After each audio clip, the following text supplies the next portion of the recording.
سورہ توبہ کی آخری دو آیات، لقد جاءکم رسول من انفسکم عزیز علیہ ما عنتم حریص علیکم بالمؤمنین رؤوف رحیم فإن تولوا فقل حسبی اللہ لا الہ الا هو علیہ توکلت وهو رب العرش العظیم۔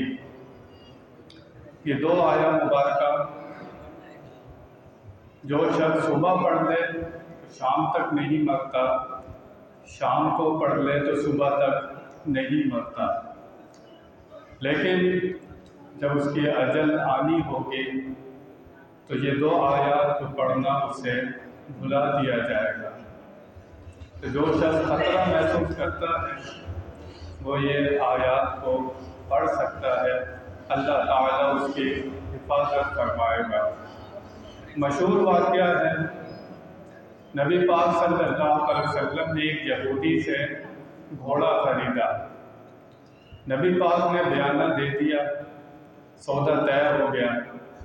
نبی پاک نے فرمایا کہ میں پورے پیسے دے کر گھوڑا لے جاؤں گا۔ نبی پاک تھوڑے دن کے بعد اس یہودی کے پاس آئے گھوڑا لینے کے لیے۔ وہ یہودی مکر گیا، کہنے لگا کہ ہمارا کوئی سودا نہیں ہوا ہے۔ نبی پاک نے فرمایا کیوں جھوٹ بول رہے ہیں؟ اس نے کہا آپ جو شریعت لے کر آئے ہیں اس میں ہر معاملے کے گواہ ہوتے ہیں، اگر آپ کے پاس کوئی گواہ ہے تو پیش کریں کہ ہمارا سودا ہوا تھا، اور جب سودا ہوا تھا تو کوئی موجود نہیں تھا۔ حضرت خزیمہ ایک صحابی ہیں، وہ پاس کھڑے تھے، یہودی سے کہنے لگے میرے سامنے سودا ہوا تھا، جو وعدہ ہوا تھا، لین دین ہوا تھا، میرے سامنے ہوا تھا۔ اب یہودی کو گواہی ماننی پڑی۔ نبی پاک نے گھوڑا لے لیا۔ بعد میں حضرت خزیمہ سے فرمایا خزیمہ جب سودا ہوا تھا تو تم وہاں پر موجود نہیں تھے، تم نے بن دیکھے سودے کی گواہی کیسے دے دی؟ حضرت خزیمہ نے عرض کی یا رسول اللہ، میں نے جنت کو بھی نہیں دیکھا، میں نے فرشتوں کو نہیں دیکھا، میں نے آپ سے پہلے جو نبی رسول ہوئے ان کو نہیں دیکھا، آسمانی کتابوں کو نہیں دیکھا، یہاں تک کہ میں نے رب کو نہیں دیکھا۔ اللہ کو بن دیکھے مانتا ہوں آپ سے سن کر، اللہ واحد حقیقی ہے، آپ سے سن کر گواہی دے رہا ہوں۔ یہ گھوڑے کی گواہی کیا ہے؟ یہ گھوڑے کی گواہی کیا ہے؟ نبی پاک نے فرمایا ہر معاملے کے دو گواہ ہوتے ہیں، لیکن جس معاملے کا گواہ حضرت خزیمہ ہوگا اس کی ایک کی گواہی دو کے برابر ہوگی۔ نبی پاک نے انعام ارشاد فرمایا، اور میرے نبی کہاں تک دیکھ رہے تھے؟ میرا نبی جب قرآن پاک کو کتابی شکل میں دینے کا فیصلہ ہوا تو سب نے فیصلہ کیا کہ ایک آیت دو صحابہ سے سنی جائے گی، دو صحابی ایک آیت سنائیں گے تو پھر وہ آیت لکھی جائے گی۔ لیکن جب یہ آیت آئی لقد جاءکم رسول من انفسکم، تو سنانے والے خالی حضرت خزیمہ، کسی اور دوسرے کو یاد نہیں تھے۔ تو لکھنے والے نے کہا کہ کوئی دوسرا صحابی یا کوئی اور بندہ جس کو یاد ہو، تو حضرت خزیمہ نے فرمایا کیا بھول گئے ہو؟ نبی پاک نے فرمایا تھا کہ حضرت خزیمہ کی گواہی دو کے برابر ہوگی۔ تو یہ آیا مبارکہ سورہ توبہ کی آخری آیات حضرت خزیمہ نے لکھوائی، نبی پاک نے کتنا عرصہ پہلے بتا دیا تھا۔ 12ویں سپارے میں ذکر ہے یوسف علیہ السلام کا۔ اللہ تعالیٰ اس قصے کو احسن قصہ ارشاد فرما رہا ہے کہ بہترین قصہ جو لگاتار بیان ہوا ہے، لگاتار بیان ہوا ہے۔ نبی پاک جب ذکر کرتے ہیں تو بڑے پیار سے کرتے ہیں، کہتے ہیں خود نبی ہے، والد نبی ہے، دادا نبی ہے، پردادا نبی ہے۔ یوسف علیہ السلام نبی، یعقوب علیہ السلام نبی، اسحاق علیہ السلام نبی، پردادا حضرت ابراہیم علیہ السلام نبی ہے۔ حضرت یوسف علیہ السلام نے خواب دیکھا کہ 11 ستارے اور شمس و قمر مجھے سجدہ کر رہے ہیں۔ یہ خواب یعقوب علیہ السلام کو سنایا ہے۔ تو یعقوب علیہ السلام نے جب خواب سنا تو آپ نے جان لیا کہ یوسف علیہ السلام کو نبوت میں سے حصہ ملا ہے۔ یوسف علیہ السلام سے بہت محبت بھی رکھتے تھے۔ خواب 3 طرح کے ہوتے ہیں، ایک رحمانی ہوتا ہے، اللہ کی طرف سے ہوتا ہے، ایک شیطانی ہوتا ہے، ایک خواب وہ ہوتے ہیں جو دن بھر کے ہم کام کر رہے ہوتے ہیں، وہ خواب کی شکل اختیار کر لیتے ہیں۔ حدیث میں آتا ہے کہ برا خواب دیکھے تو اپنے الٹے کندھے کی طرف تھوک کرے، تھوکے نہیں تھوکارے 3 مرتبہ الٹے کندھے کی طرف اگر کوئی برا خواب دیکھے۔ اچھا خواب دیکھے، اگر تعبیر پوچھنی ہے تو کسی نیک شخص کو بتائے، ہر کسی کو خواب نہیں بتائے، بتانا ہے تو اس کو بتائے جس کو پتہ ہے یہ تعبیر بھی بتا سکتا ہے۔ تو یوسف علیہ السلام نے خواب یعقوب علیہ السلام کو جب سنایا تو یعقوب علیہ السلام نے یوسف علیہ السلام کو منع کیا کہ یہ خواب اپنے بھائیوں کو نہ سنانا، شیطان انسان کا کھلا دشمن ہے۔ جب یہ خواب سنا رہے تھے تو کمرے کے کونے پر بڑے بھائی کی بیوی یہ باتیں سن رہی تھی۔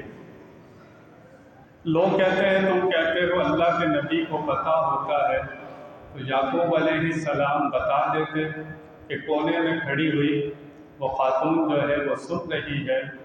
ان کا دماغ بس یہی تک جاتا ہے اللہ کی حکمت ہوتی ہے، تو جو کام ہونے والا ہوتا ہے وہ ہو کر رہتا ہے۔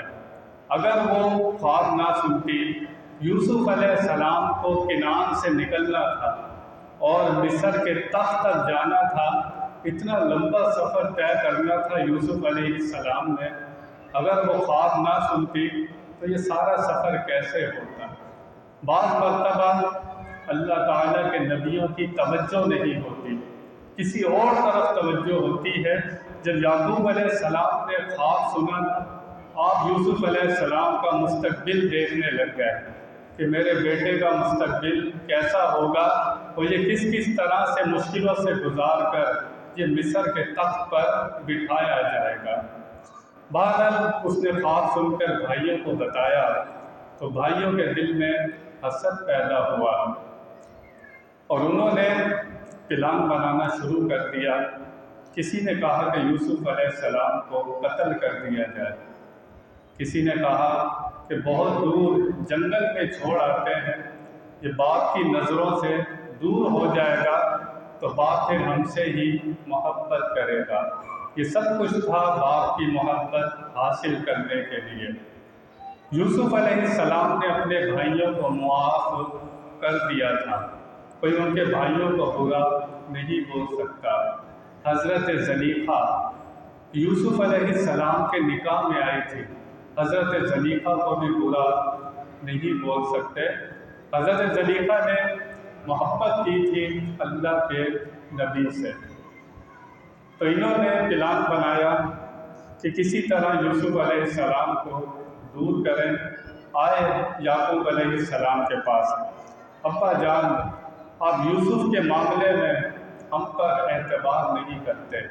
اس کا مطلب ہے پہلے بھی وہ اجازت مانگ چکے تھے، لیکن یعقوب علیہ السلام اجازت نہیں دیتے تھے۔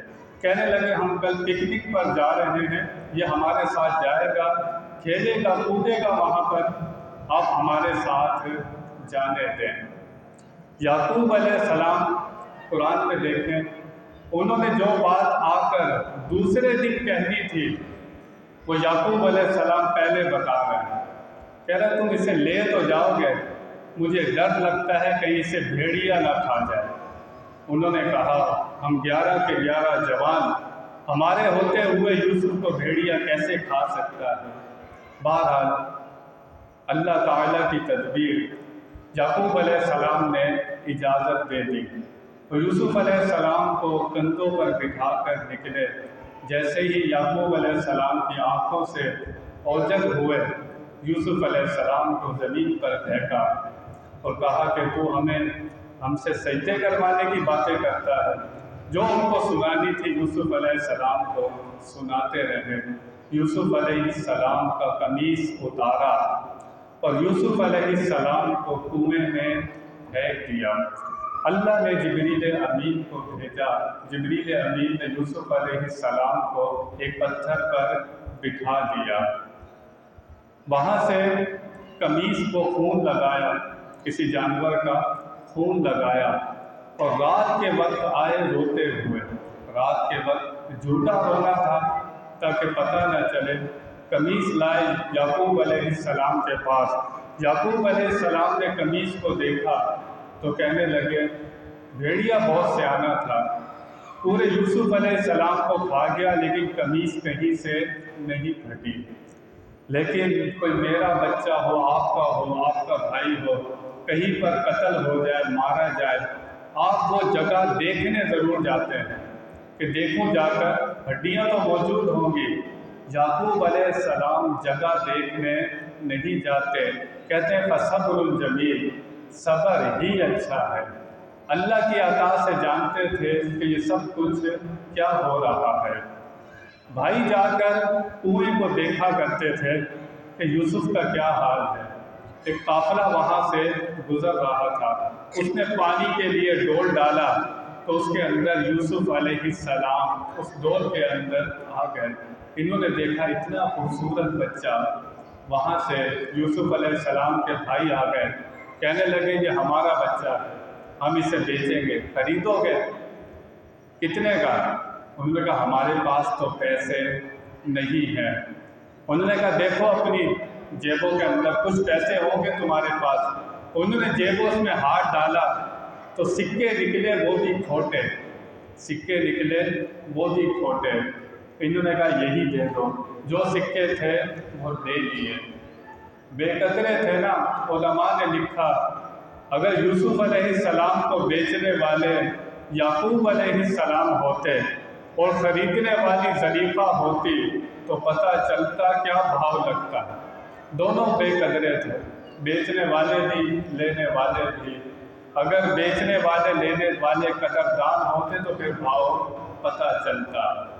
تو وہ قافلے والے یوسف علیہ السلام کو مصر کے بازار میں لے گئے، وہاں بھی یوسف علیہ السلام کی بولی لگی۔ انشاءاللہ تعالی کل آگے کا واقعہ بیان کروں گا۔ اللہ تعالیٰ مجھے حق بیان کرنے کی توفیق عطا فرمائے۔